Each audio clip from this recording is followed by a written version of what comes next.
नमस्कार दोस्तों, राधे राधे। मैं हूँ पायल कश्यप और आपका हमारे चैनल भक्त भगवान की कथा में हार्दिक अभिनंदन है।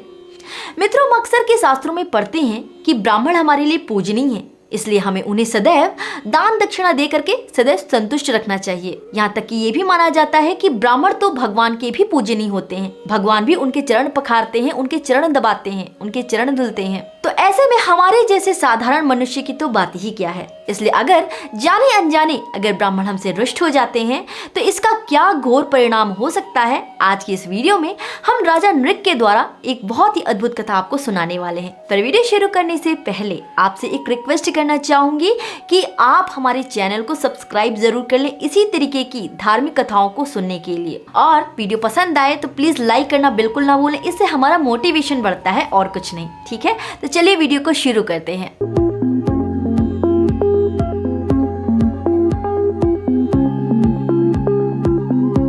एक बार की बात है, श्री कृष्ण जी के पुत्र साम और प्रद्युम्न बगीचे में ऐसे ही घूम रहे थे। घूमते घूमते उन्हें प्यास लग गई और प्यास लगी तो वो पानी ढूंढने के लिए बगीचे में ही घूमने लगे कि कहाँ हमें पानी मिल जाए। जैसे ही वो पानी ढूंढने के लिए थोड़ा आगे बढ़े तो उन्होंने देखा एक कुआं।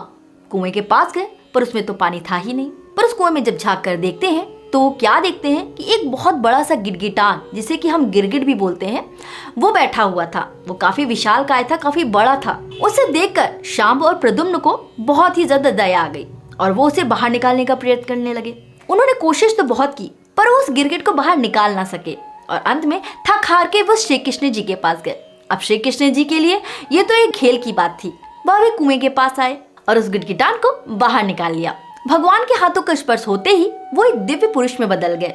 जब वे दिव्य पुरुष में बदल गए तो भगवान ने सभी को, भगवान को सारी चीजें पता थी, बट वो चाहते थे कि जो आसपास के लोग हैं उन्हें भी उस गिरगिट की पूर्वजन्म की कथा का ज्ञान हो। इसके लिए उन्होंने उस दिव्य पुरुष से कहा, हे दिव्य पुरुष, तुम तो देवताओं के समान लगते हो, तुम्हें यह गिरगिट की योनि कैसे प्राप्त हुई और यह योनि प्राप्त करने की क्या कारण था। जब उस दिव्य पुरुष ने भगवान द्वारा ये सुना तो उसने भगवान की आज्ञा समझकर अपनी कथा सुनाना शुरू कर दिया।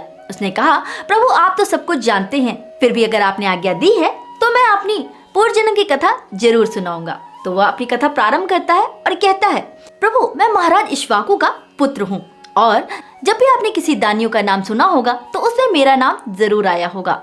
पृथ्वी पर जितने भी धूल कण हैं, जितने भी आकाश में तारे हैं, उतनी गौएं मैंने ब्राह्मणों को दान की थी।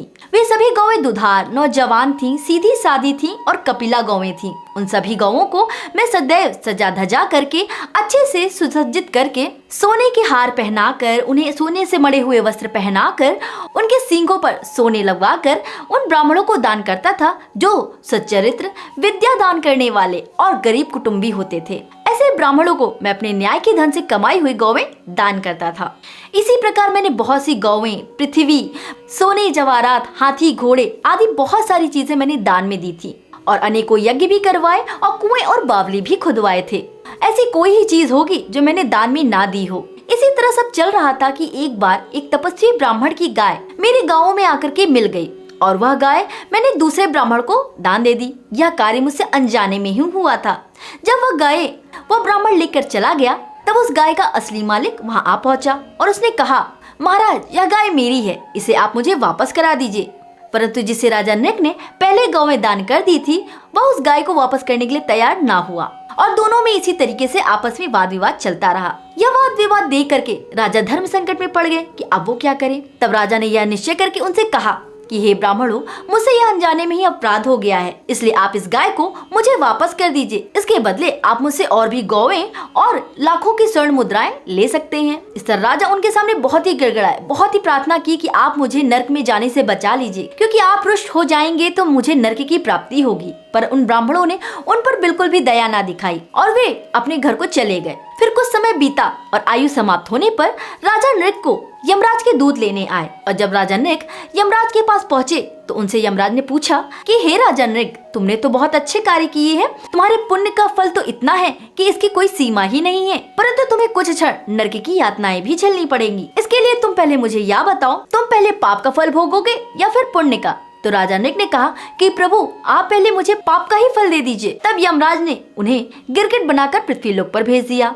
वही पृथ्वी पर काफी दिनों तक गिरगिट के रूप में विचरते रहे। इस तरह हे प्रभु, मैं गिरगिट के रूप में घूम रहा था और आज आपके स्पर्श मात्र से ही मैंने अपना पुनः दिव्य रूप प्राप्त कर लिया है। फिर राजा नृग ने भगवान श्री कृष्ण को प्रणाम किया और उनकी स्तुति की और स्तुति करके वे अपने लोक को चले गए। तो इस कथा के माध्यम से श्री कृष्ण हमें यह बताना चाहते हैं कि हमें ब्राह्मण से जाने अनजाने कभी भी द्रोह नहीं करना चाहिए और जो भी हमारा सामर्थ्य हो हमें ब्राह्मणों को दान दक्षिणा आदि देकर संतुष्ट रखना चाहिए और उनका कभी दिल नहीं दुखाना चाहिए। परंतु मित्रों, कुछ लोगों का यह भी प्रश्न होता है कि आज के समय में सच्चे ब्राह्मण मिलते नहीं हैं। वे ब्राह्मण जाति में उत्पन्न तो हो जाते हैं पर उनके कर्म एकदम शूद्रों वाले होते हैं। शराब पीना, गांजा खाना, मांस मदिरा सभी चीज का वो सेवन करते हैं। तो ऐसे ब्राह्मणों को दान दक्षिणा देना आपका व्यर्थ जाता है। इसलिए कोशिश कीजिए उन्हीं सच्चे ब्राह्मणों को आप दान दीजिए जो मैंने अभी गुण बताए वो सारे गुण मौजूद हों, क्योंकि ऐसे ही ब्राह्मणों को दान देना आपके लिए लाभकारी होगा। नहीं तो आप ये भी कर सकते हैं कि जो ब्राह्मण जाति में भले ही उत्पन्न ना हुए मगर ब्राह्मणों वाले सारे गुण उनमें देखे जाते हैं, आप ऐसे गरीब दुखियों को, आप ऐसे जरूरतमंद लोगों को दान दक्षिणा दे सकते हैं। तो मित्रों, आज की कथा का सार यही था। तो उम्मीद करती हूँ कि भगवान श्री कृष्ण द्वारा दी गई इस शिक्षा को आप अपने जीवन में जरूर उतारेंगे। तो मित्रों, अगर आपको यह वीडियो पसंद आई हो तो प्लीज लाइक जरूर कीजिए और चैनल को सब्सक्राइब जरूर कर लीजिए। साथ ही बेल आइकन भी दबा लीजिए ताकि सभी वीडियो की नोटिफिकेशन आपके पास सबसे पहले जाए। कमेंट सेक्शन में राधे कृष्णा लिखना ना भूलें। राधे कृष्णा।